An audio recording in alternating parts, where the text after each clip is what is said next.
Ngiti. Ngiti. Ngiti ang isang bagay na pinakamakapangyarihang sandata na gamit ko palagi.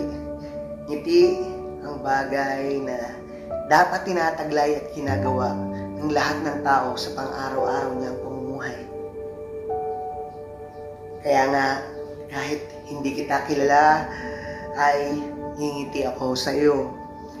Kahit nagalit ako sa iyo, ay ngingiti ako kasi alam ko na magdadivert yung ngiti ko at magta-transfer sa iyo na kahit galit ka or masama yung pakaramdam mo, ay mapapangiti ka na rin. Yung kahit na problemado ako, ay mapapansin mo pa rin na lagi ako nakangiti. At kahit nga magkasalubong tayo sa daan, malayo pa lang, ito na yung pinakauna kong pangbati para sa iyo, ang aking matamis na ngiti. Minsan dumarating yung buhay na halos gumunaw na yung mundo ko, pero hindi ko pinagkakait ang aking ngiti. Dahil alam ko sa aking pagngiti, ang mga taong nakapaligid sa akin, ang mga taong nakakakita sa akin, nakakakilala sa akin, ang mga taong nagmamahal sa akin ay nagkakaroon ng masaya at magandang pakiramdam sa aking pagngiti. Ganon ka makapangyarihan ang ngiti ng isang tao. Ang hirap niyang ipaliwanag pero parang ganito kasi yan eh. Diba ang sarap sa pakiramdam ng nginitian ka ng isang tao. Lalong-lalo na ito kapag kakilala mo, kaibigan mo, minamahal mo, pamilya mo, o yung pinaka-espesyal na tao sa puso mo. Kaya na sinabi ko sa sarili ko na ngingiti ako palagi. Ngingiti ako palagi. Ngingiti ako palagi. Oo, ngingiti ako palagi hanggang sa wakas ng buhay ko. Ngingiti ako. Pangako. Subalit sa panahon ngayon, sa panahong ito, ang aking pagngiti na punong-puno ng saya at pananabik ay tila napalitan ng lungkot at pangungulila. Dati kong ngiti na sinasabi nila na ang ganda, masaya at kahanga-hanga, ngayon mababatid mo maging sa aking mga mata ang tila ba hindi maipintang emosyon at tila ba balisa.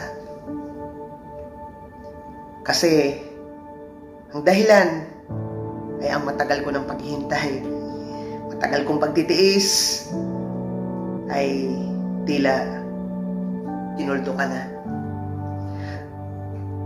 Tinuldo ka na ng isang kasagutan na may kasamang katanungan. Yung kasagutan na ayaw kong marinig. Yung kasagutan na may kasamang katanungan na kahit isipin ko, hindi ko alam at hindi ko masasagot. Pag-iisa, ito yung dating gustong-gusto ko. Dahil sinabi ko sa sarili ko, magagawa ko ang lahat ng bagay. Malaya ako. Pero ito na rin yung bagay na ngayon ay kinakatakutan ko na. Ang kalungkutan sa kabila ng ngiti ko ay lalong umuusbong sa mga araw na lumilipas. Ang tunay at tamis ng ngiti ko ay kahit sarili ko, hindi ko na mabakas. Hindi ko na makita. Kahit ako naguguluhan. Yung dating taong determinado, matatag.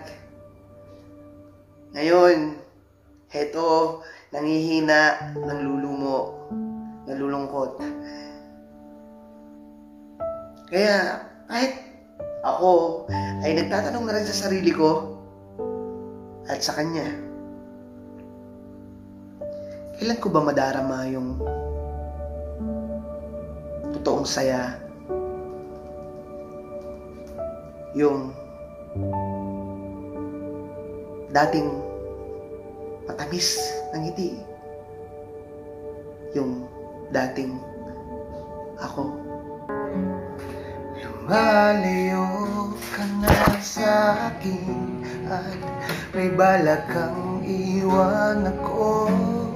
Yan ang nadarama sa'yo.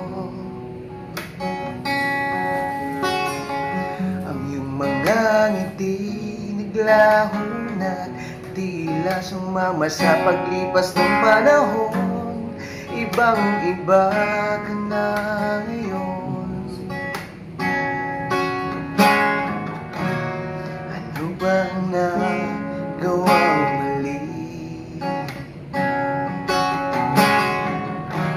O bakit ka nagkakaganyan?